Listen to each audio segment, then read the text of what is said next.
Hello and welcome. My name is Mapelis and this is Literally Graphic. And today we are going to be covering a book that I stumbled across in my searchings for Marvel's Black Panther comic books at my library. The Black Panther's political party, which actually did come slightly later than the superhero comic, is something I've definitely been finally learning a bit more about this past year, but still something that I know very little about, except the ways in which they've been really stigmatized in popular culture and viewed as a terrorist organization. Black Panthers For Beginners is an illustrated nonfiction book by Herb Boyd and illustrated by Lance Tooks, neither of which I had heard of before either. This is only one, apparently, in a series of 4 beginner books that covers everything from Foucault to the history of clowns. I might have to pick up a few more of these, but I don't know. We'll have to figure that out. Flipping over to the back, though, I got an extra dose of surprise because I got to see, because the price tag was actually still on it, and I got to see that this particular copy was purchased through an alternative bookstore near the downtown Toronto area. It focuses on, quote, "From the south to the north, from Africa to the Caribbean, from Asia to South America, we bring you literary gems from Canada's cultural mosaic." So yeah, a lot of focus on diversity. Their website also seems like a really good place to try and find different kinds of diverse literature in all of the intersectionalities of racial minorities and sexual minorities. So that's exciting. As I said, a beginner in the whole Black Panther political party end of things, this book and my lack of knowledge fit together rather well, as promised.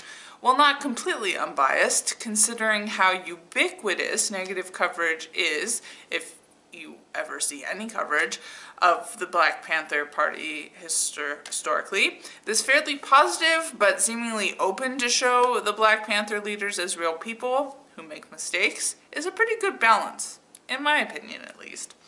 I would have liked more information on the author, as I'm always harping on about finding out who is giving you the information that you are reading, but I did appreciate all the book recommendations they did give me, most of which were actually by Black Panthers themselves. While this was generally a fairly easy book to read, some of the text layouts were extremely overwrought. As far as illustrated fiction goes, otherwise I felt like the images were a helpful memory / interest aid, which, going back to my history of queerness comic, I do think is an important part of nonfiction comic books, even if they aren't necessarily comic-y comic books. It still can be really helpful for people who are visual learners to have such a heavily illustrated nonfiction book to associate poignant images with the text, or especially the points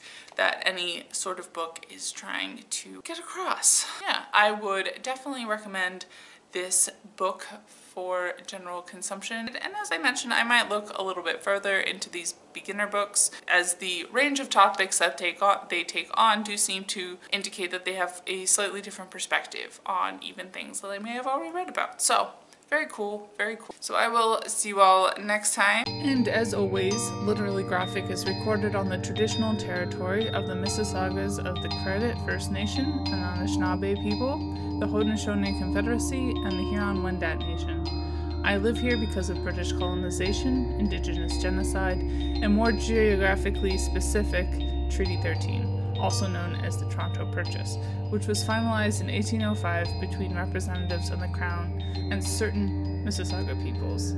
This treaty was a lie and has since been broken many times over. Saying so reflects only my own small steps towards knowing the truth and does nothing for reconciliation.